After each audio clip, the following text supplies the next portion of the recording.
Hey friends, here we go, starting a new project. So I had this thing in the back of my stash for eons. It is not vintage. I normally only do vintage, but I just love the shape of it. It's got some really cool pulls on it. They kind of look like the Hepplewhite. You know, it did have a sticker on the back from China, so I know it is not vintage furniture. But let me tell you something. I sanded the top and stained it and sealed it, and it looks fantastic. So you can take furniture. It doesn't always have to be vintage. And with the right tools and the right stuff, you can make it look amazing. The drawers slide really nice on it. So it is a good quality piece of furniture. I gotta say, when I got it, totally remember where I got it from. We bought it from somebody that was moving in Nampa. I've probably had it for 4 years on my back. It was an actual armoire. There was the top part and it was attached. And I gotta say, I remember my husband just bitching at me because we went to pick it up and it weighed a ton and the people's house was super, super dirty. And he was like, "What are you doing?" Yeah, and we had to take it down like 6 flights of stairs. I'll never forget that. I actually took the top part off and threw it away because it was a piece of crap. So I started out with buttercream. That's the backstory on this one. Not buttercream, butternut by Mud Paint, which is the clay-based paint, and did a base coat. Then I did a second coat because it doesn't cover that well because it is a yellow. I went ahead and took, my favorite off-white, which is Sawmill Gravy, and I'm blending the middle of the drawers with it. So a little bit of butternut on my brush, a little bit of Sawmill Gravy, and I'm using my Best Dang brush from Dixie Belle, and that's what I am blending with in the middle. You've seen me do this a million times. I am not dipping that brush into paint. I am just getting it moist and going over the top of the two. On this one, I actually went ahead and used 2 separate brushes in my paint because the yellow and the white is hard to stay pure. So I went ahead and I broke my own golden rule and didn't use the same brush for each color. So that's fine. Just means I gotta wash an extra brush when I go clean it up. So a little stab of Sawmill Gravy, which is Dixie Belle in the middle, and then blending the butternut from Mud Paint, which is the yellow, and then taking my Best Dang brush with a little bit of water and smoothing them out, and going and just making sure that the middles are highlighted. A little too much Sawmill Gravy in there, so I'm going to take some butternut, add it back in, this is what you can do when you are blending, just to the sides. Then I'm going to take my Best Dang brush again, which has not been dipped in paint, and move that butt paint into the Sawmill Gravy. So next thing you know, that big circle's gone. It's kind of like a soft little sweet middle, just a little halo. Just a little halo.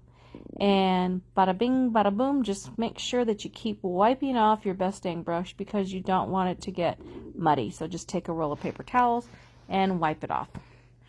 Going to start again on this side. We're going to add the highlight, which is the Sawmill Gravy in the middle. Just boom, boom, boom. Right? Boom. The whole idea, though, is to, there was a hair, is to not see that big circle, right? So we're going to take a brush that's just been dipped into the butternut. I think I'm saying that right. Yeah, it is butternut. It's a gorgeous yellow. And just kind of work it in. So both paints are wet. Then I'll take the Best Dang brush that has not been dipped in the paint and go over the surface, making sure that I have the bristles relatively wet and relatively clean, wiping them off in between uses. And just boom, softly, softly, softly, softly spreading it out, softly buffering out that line. Do you see the line disappear? There is no longer a circle. Now it is like this soft little center, a little surprise right in the middle of those drawers. Crazy, right? How easy is that? So easy.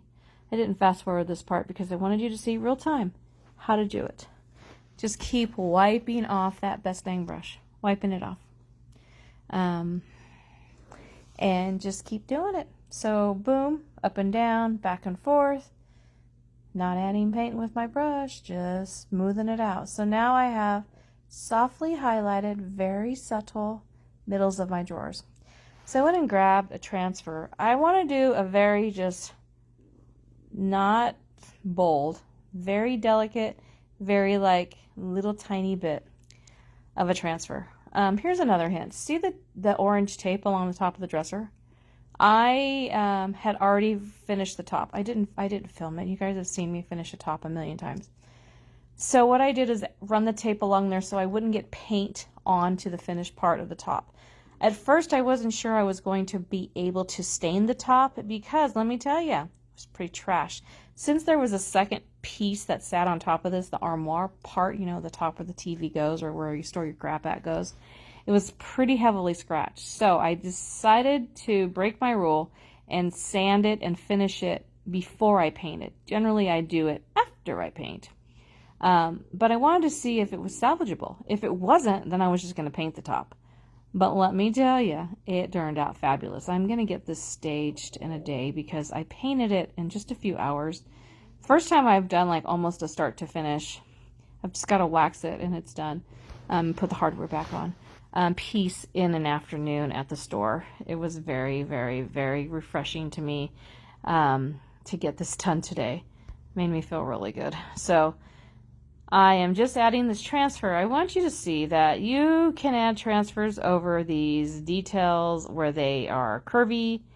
Just take your time. Start from one end and smooth down to the bottom, and then just kind of your transfer. See, I went over around the curve and it looks so natural and so good. Down to the next drawer. All you gotta do is take an X-Acto knife and cut right there so that way when you open the drawer, boom, the transfer stays attached. And then burnish, burnish, burnish, burnish. I will wax right over the top of this with mud paints. Amazing wax because it's fabulous. So I sat here for a good 10 minutes trying to figure out where I was going to put this other transfer. This is one of those, they're called MIDI transfers. They come with 3 designs in one pack. They're all different. I was like, what am I going to do? I didn't want a lot. I'm not like the person that wants to put like this whole huge design. I'm kind of like lesser is better when it comes to transfers because let me tell you, they're really overdone right now. Everybody's using them and they're just overdone. So I will sit there for a while and try to figure it out. As you can see, I'm starting at the bottom and I'm going to press it up into the crease and then I'm going to slowly go over the sides. But what I'm going to do is I'm going to cut little slits with my scissors so that as I go along, I'm going to just cut where there's blank space so that that transfer will bend. I'm going to cut a little relief right there, boom, so that it will bend over the top and it'll be able to flex and go over the top. Just some little slits so that when I carry it over, it's not just this rigid piece. I'm not cutting into the design, I'm just cutting in the blank space. And then I'm going to work up and bend it over and just go for it. And bend it under and bend it over. When you do it like that, the transfer just keeps following along. And then it looks super natural. It goes up the drawer, the next drawer. It really does just look like a natural. Sorry, my big ass head is in the way. And then just start peeling it. Same as all the other transfers. I gotta say they're new transfers. Prima, this is a brand new transfer that I just got last week from Prima. Wow, it totally had no problem with releasing. I didn't hardly have to rub it all. Usually when you use transfers over a clay-based paint, you have to seal it first. Mud paint, you don't have to. DIY paint and Terra paint, you do. So it's kind of nice that I didn't have to do that. Use my X-Acto knife, cut the drawer, burnish the top, bada bing, bada boom, done. Now, I had one more sheet that had a bunch of pieces in it. So 2 pieces had like the full bouquet of flowers. And then one piece in that transfer had like, that's what you want to say at the top of my head. Gosh, I need a camera to follow me around. Trying to figure out where to put it. I do this quite often. Like I'll just sit there and I'll be like, okay, does it look good here? Does it look good there? Where do I want to stack it? Aesthetically, where do I want it? I just kind of play with it and move it around. I was like, oh, might look good there. And one thing I didn't think about until I pressed it down was that the hardware goes right there. And I was like, dang it. You're going to see in a minute that I'm going to put the hardware on so I can see what happened. And I was like, oh, dang. The hardware's going to cover up half of it. So let's put a piece of hardware on so we can see where we're at. Because, to be honest, I don't know what it's going to look like until I put it on there. And then try to figure out, do I want to put some leaves coming out of it? I was like, what am I doing? The hardwood kept falling off, so I had to actually screw it in so that I could figure out what it would look like. So sometimes just kind of doing like a little dry run with it, trying to figure out how the heck do you want to use this. It's okay that the hardware is going to cover it. That's fine. I'm going to put one screw in because the dang thing just kept falling out. Just so we can kind of see. And just then kind of like test all my pieces of transfer. Which one do I want to use? Where do I want to put it? And like, okay, done. I'm very quick when I decide. It doesn't take me a long time to decide. Of course, I only screwed it in on one side, so now it's falling off. I then will just sit back again and be like, well, that's pretty.